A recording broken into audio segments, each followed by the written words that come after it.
Back to my channel edutainment and मैं हूं स्मिता सिंह, आपकी educator for code 55 human resource management and labour welfare and we are going to study unit 10 wages. So wages से हमने काफ़ी सारे topics कर लिए हैं, काफ़ी सारे सेशंस हमने लिया हुआ है। सो उन सेशंस में हमने काफ़ी सारे टॉपिक्स कवर किए और वो सारे टॉपिक्स जो कि बहुत ही इंपॉर्टेंट है एग्जाम पर्सपेक्टिव से।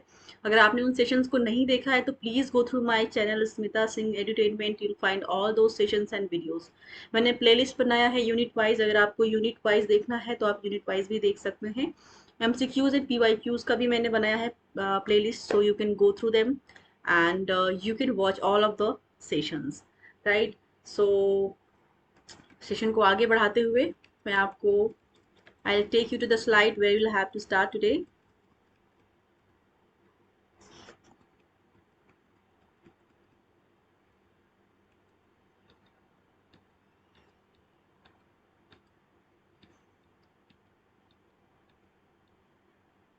हम बात कर रहे थे इंसेंटिव प्लान्स की, बात कर रहे थे इंसेंटिव वेजेस की बात कर रहे थे हम। सो लास्ट सेशन में हमने बात की थी, मैं आपको दिखा देती हूँ क्या हमने किया था लास्ट सेशन में। इंसेंटिव वेज प्लान की बात कर रहे थे, तो व्हाट इज द इंसेंटिव, मैं आपको एक समरी दे देती हूँ कि क्या किया था हमने लास्ट सेशन में। सो इंसेंटिव क्या है? इंसेंटिव एक एक्स्ट्रा अमाउंट होता है, राइट। आपने जो सपोज आपने परफॉर्मेंस अच्छी दी तो राइट, उसके बदले में आपको एज अप्रिसिएशन अमाउंट कंपनी आपको इंसेंटिव या फिर बोनस प्रोवाइड करती है, राइट। आपकी अच्छी प्रोडक्टिविटी के लिए, आपके अच्छे प्रोडक्शन के लिए आपको अमाउंट प्रोवाइड किया जाता है, that is known as incentive wage, right. So incentive wage के जो प्लान्स हैं उन पे हम बात कर रहे थे। इंडिविजुअल इंसेंटिव प्लान्स होते हैं, ग्रुप इंसेंटिव प्लान्स होते हैं। सो इनके अलावा क्या किस टाइप का इंसेंटिव्स होते हैं? टाइम बेस्ड होता है एंड प्रोडक्शन बेस्ड होता है। सो आप देख रहे हैं पहली लाइन में लिखा है इंडिविजुअल इंसेंटिव प्लान्स में बी आइदर टाइम बेस्ड और प्रोडक्शन बेस्ड। तो जो इंडिविजुअल इंसेंटिव प्लान्स होते हैं, इंडिविजुअल में टाइम बेस्ड इंसेंटिव प्लान होते हैं एंड प्रोडक्शन बेस्ड होते हैं। तो लास्ट सेशन में हमने टाइम बेस्ड इंडिविजुअल इंसेंटिव के अंदर हमने टाइम बेस्ड इंसेंटिव प्लान पढ़ लिया था, जिसके अंदर हमने बात की थी हाल से प्लान की, रोवन प्लान की, एमर्सन प्लान की एंड बिडुएक्स प्लान की बात की थी हमने लास्ट सेशन में, राइट। अब हम बात करेंगे production based, right. So production based में क्या क्या आएगा वो देखेंगे हम। सो प्रोडक्शन बेस्ड में जैसा कि बताया था मैंने कि पहला आप देखेंगे इसमें Taylor's differential piece rate system is also a production based incentive plan. Merrick's multiple piece rate plan and third है Gantt's task and bonus wage plan. ये तीनों ही किसके अंदर आएंगे? प्रोडक्शन बेस्ड इंसेंटिव प्लान के अंदर आएंगे, राइट। टाइम बेस्ड हमने पढ़ लिया है। सो चार हमने कवर कर लिया है, तीन अभी हमें करना है जो कि प्रोडक्शन बेस्ड है। चार जो हमने अभी पीछे कंप्लीट किया है, कवर किया है, वो टाइम बेस्ड थे, राइट। सो आगे देखेंगे। Okay. So Bedaux point plan हमने लास्ट सेशन में किया था, ये हमारा लास्ट टॉपिक था लास्ट सेशन का। आज का हमारा पहला टॉपिक होगा Taylor's differential piece rate system. क्या है इसको समझेंगे हम। In 1906 FW Taylor introduced differential piece rate system under which two different wage rates are prescribed. तो जैसा कि मैं बताती हूँ कि जब मैं थ्योरी पार्ट कराती हूँ तो मैं आपको ये भी बताती रहती हूँ, लगे हाथों हाथ बताती रहती हूँ कि कहाँ से किस टाइप के क्वेश्चन अराइज हो सकते हैं, क्या क्वेश्चन बन सकता है, राइट। क्योंकि क्वेश्चन को सॉल्व करना है तो आपका थ्योरी, आपका बेस मजबूत होना ऑब्वियस सी बात है कि अगर आप क्वेश्चन को करने जा रहे हैं तो आप क्वेश्चन को कैसे सॉल्व करेंगे, क्योंकि आपको अगर जब तक पता नहीं होगा कि थ्योरी में क्या पढ़ा है हमने, थ्योरी का कॉन्सेप्ट क्या था, उसका बेस क्या है, उस चीज को अगर आपने नहीं समझा है, थॉरली नहीं पढ़ा है, डेप्थ में नहीं पढ़ा है, तो आप क्वेश्चन को कभी भी सॉल्व नहीं कर पाएंगे। सो जब हम थ्योरी करते हैं तो थ्योरी में हमारा पूरा फोकस होना चाहिए कि हम जो भी पढ़ें कॉन्सेप्चुअल पढ़ें, क्वालिटी स्टडी करें, राइट। क्वालिटी हम स्टडी करेंगे थ्योरी पार्ट में एंड क्वांटिटी को मेंटेन करेंगे एमसीक्यूज एंड पीवाईक्यू सॉल्व करने में। जैसा कि मेरा मानना है कि इस दौर में जो कि इतना कंपटीशन वाला दौर है, यहाँ पर सिर्फ आप क्वालिटी को फोकस नहीं कर सकते या फिर सिर्फ क्वांटिटी पे फोकस रह करके काम नहीं कर सकते, सक्सेसफुल नहीं हो सकते। तो आपको आपको क्वालिटी एंड क्वांटिटी दोनों को ही मेंटेन करना होगा, then only you can achieve your goal and target. So जैसा कि मैंने बताया आपको कि हम क्वालिटी को थ्योरी में मेंटेन करेंगे, क्वालिटी इन द सेंस कि हम डेप्थ में पढ़ेंगे, उसके कॉन्सेप्ट्स को समझेंगे, दैट विल मेंटेन और quality.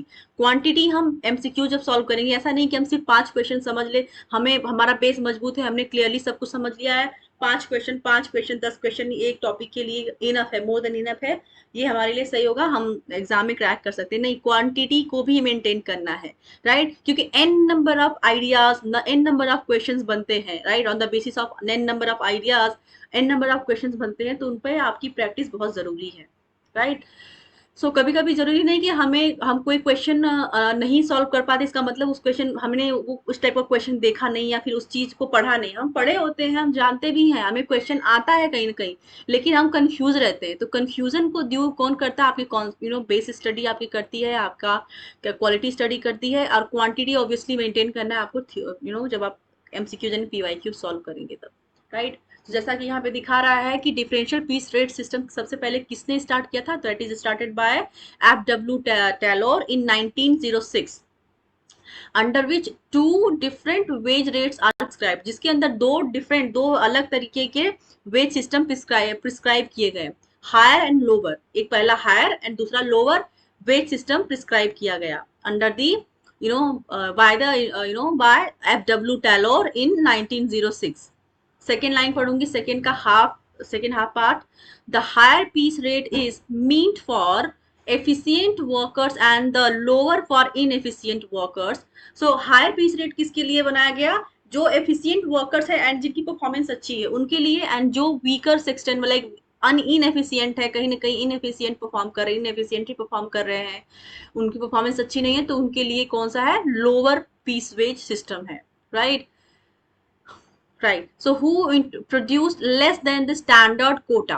Tallow used differential piece rate plan as an incentive plan, which has been discussed later. So Taylor ने क्या बनाया? Taylor used differential piece rate plan as an incentive. उन्होंने different के incentive piece rate plan बनाया जो कि incentive plan के रूप में जाने गए, बाद में।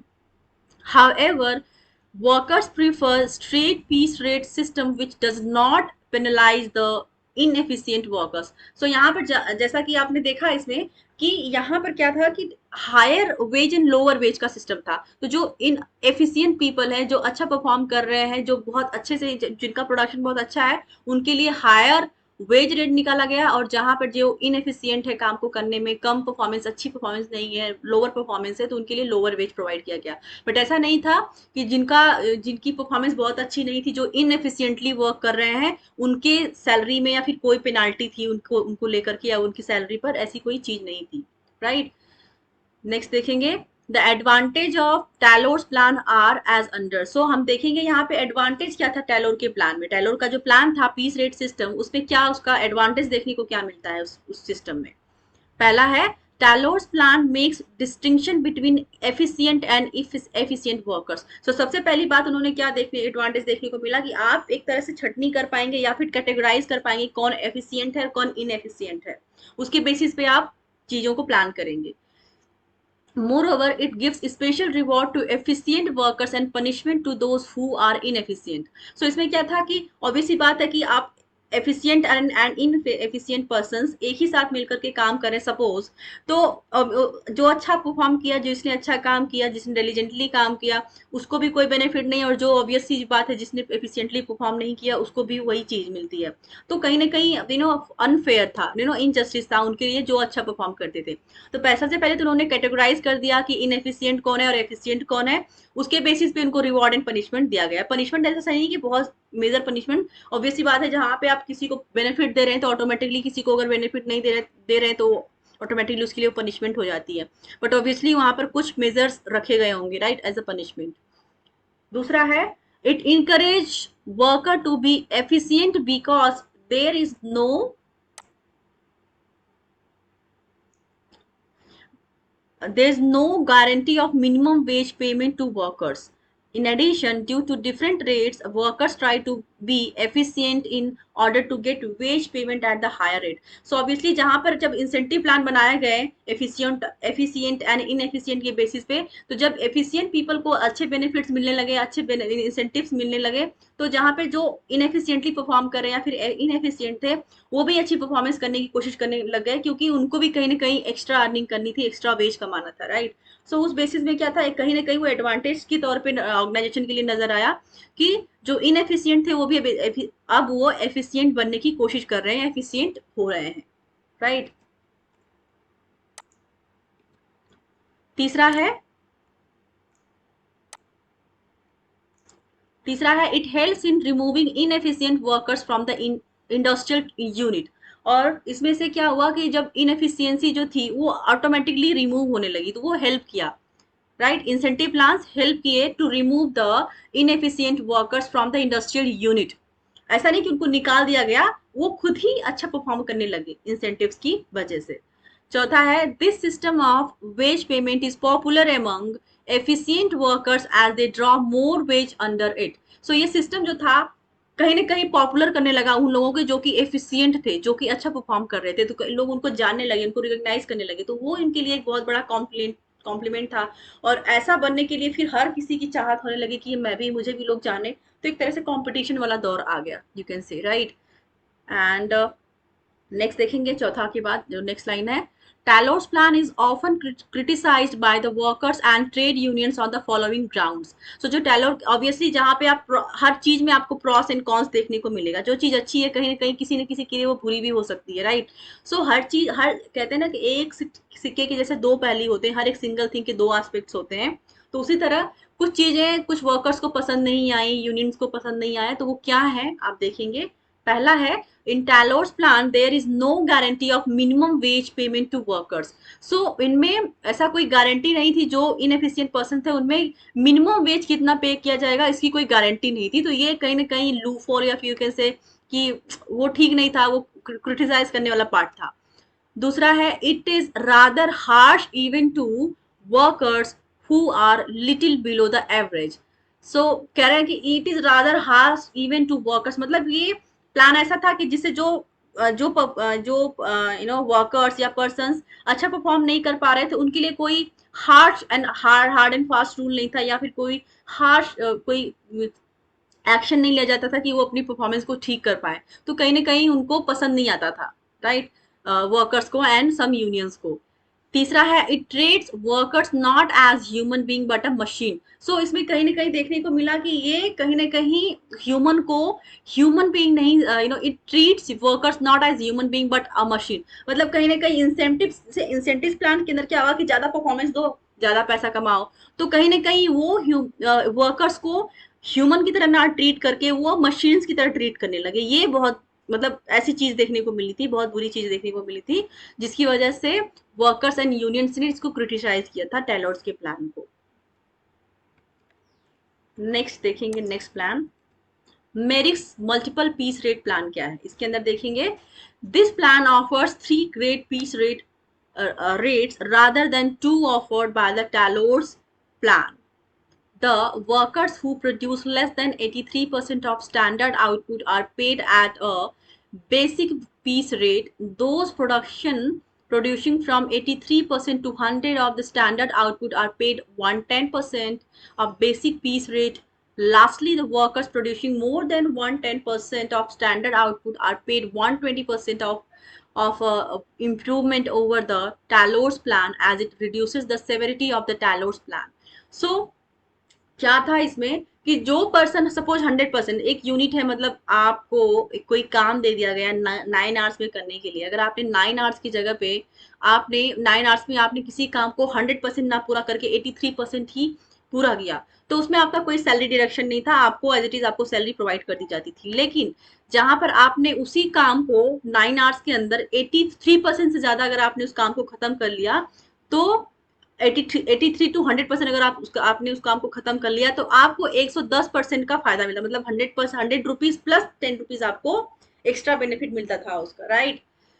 सो ये बेनिफिट था कि आपने 83% से ज्यादा काम किया, आपने अपने काम का 83% काम खत्म कर लिया, और 83% से 100% के बीच में अगर आपने काम किया है, परफॉर्मेंस दी है, सपोज 80%, 83 के बाद 90 आता है, सपोज 85 या 90% या फिर 95, तो आपको 110% का बेनिफिट मिलता था, मतलब 100 रुपीज प्लस 10 रुपीज आपको मिलता था। वेर एज वही काम अगर आप 9 आवर्स में 110% खत्म करते हैं, मतलब 100% खत्म करने के अलावा 10% एक्स्ट्रा आप काम कर रहे हैं, तो उस केस में आपको 120% का बेनिफिट मिलता था। So this is how you understand कि मेरिट्स के प्लान में कहीं ना कहीं जहां पर उसमें मिनिमम का कोई क्राइटेरिया नहीं था, इनमें आपने देखा टैलोर के प्लान में उसमें ये कहीं ना कहीं कवर अप किया गया है। मेरिट्स के प्लान में ये इंप्रूवमेंट देखने को मिली कि आपने कम कमाया, मतलब आपने परफॉर्मेंस अच्छी नहीं दी तो आपको बेसिक मिलेगा, लेकिन जैसे आपने परफॉर्मेंस देते गए आपको इंसेंटिव का एक परसेंटेज निर्धारित कर दिया गया था, उसमें डिटरमाइन कर दिया गया कि आपको इतना मिलेगा, ठीक है, वो फिक्स था। तो ये फिक्स वाला जो चीज था ये कहीं ना कहीं इम्प्रूव्ड वर्जन था मेरिट का। तो आपने देखा कि 83% काम करते हैं तो बेस सेम सैलरी मिलेगी आपको, बेसिक जो आपको वेज जिस वेज पे आप रखे गए हैं 83% टू 100% के बीच में अगर आप काम करते हैं मेरिट्स के प्लान के अकॉर्डिंग तो आपको 110% का मुनाफा मिलता है। वेर एज अगर आप 100% टू 110% काम करते हैं, मतलब 110% काम करते हैं, तो आपको वहां पर 120% का फायदा मिलेगा। Taylor's plan it as it reduces the severity of the Taylor's plan, right. Gantt's task and bonus wage plan क्या है देखेंगे। Unlike Taylor's and Merrick's plan minimum time wage is guaranteed. इसमें क्या था, मतलब कहीं ना कहीं मेरिक के प्लान में भी मिनिमम वेज की कोई गारंटी नहीं थी, जहां पर आपने देखा कि टैलोर के प्लान में भी मिनिमम वेज की कोई गारंटी नहीं थी। यहाँ पर आपको देखने को मिला कि यहाँ पर सेम प्रोसेस नहीं फॉलो किया गया मेरिक एंड टाइलर के तरह। यहाँ पर इस चीजें फिक्स करेगी, minimum time wage is guaranteed, मतलब यहाँ पे गारंटीड की गई, फिक्स की गई to every worker under Gantt's task and bonus wage plan. A definite task representing first class performance is fixed as a standard after careful time and motion.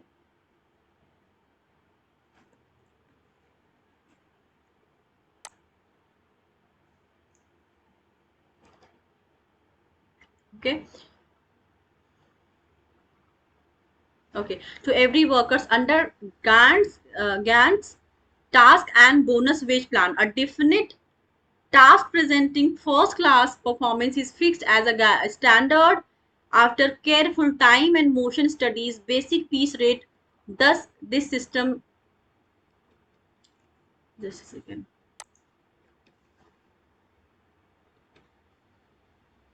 इसमें कुछ part I think cut गया है। सो majorly इस चीज को क्या समझेंगे कि जो एक ये इम्प्रूव्ड वर्जन था, इसपे मिनिमम जहां पर आपने देखा कि टैलोर और मेरिस के प्लान में, पीस रेट प्लान में कोई गारंटी नहीं थी मिनिमम टाइम की, मिनिमम टाइम वेज की कोई गारंटी नहीं थी, बट यहाँ पर आपको गारंटी देखने को मिली कि मिनिमम टाइम वेज की गारंटी आपको देखने को मिली to every workers under Gantt's task and bonus wage plan, ठीक है। A definite task representing first class performance is fixed, जहां पर एक पर्सन फर्स्ट क्लास अपना परफॉर्मेंस दे रहा है, रिप्रेजेंटेशन दे रहा है, तो वो एक फिक्स्ड अमाउंट था कि आपको इतना दे दिया जाएगा, राइट। जैसे कि आप लाइन में देख रहे हैं, सेकंड लाइन देखेंगे, सेकंड लाइन का सेकंड हाफ पार्ट देखेंगे। A definite task representing first class performance is fixed as a standard after careful time and motion studies या studies basic piece rate, मतलब कि एक standard after careful time and motion studies के बाद एक standard amount fix किया गया कि आपको इतना प्रोवाइड किया जाएगा after the first class representation. अब देखेंगे एम्प्लॉइज स्टॉक ऑप्शन प्लान क्या है, इसको हम करेंगे नेक्स्ट सेशन में। तब तक के लिए कीप वॉचिंग मी, एंड अगर आपको मेरे सेशंस पसंद आते होंगे, अगर आपको लगता है कि these videos are going to help you out and like my whatever I bring to you, like चाहे वो MCQs हो, PYQs हो, थ्योरी पार्ट हो, अगर वो आपके स्टडीज को बूस्टअप कर रहा है, आपको कहीं ना कहीं एक वे प्रोवाइड कर रहा है, हेल्प कर रहा है, तो you can like share and subscribe my channel. Thank you very much.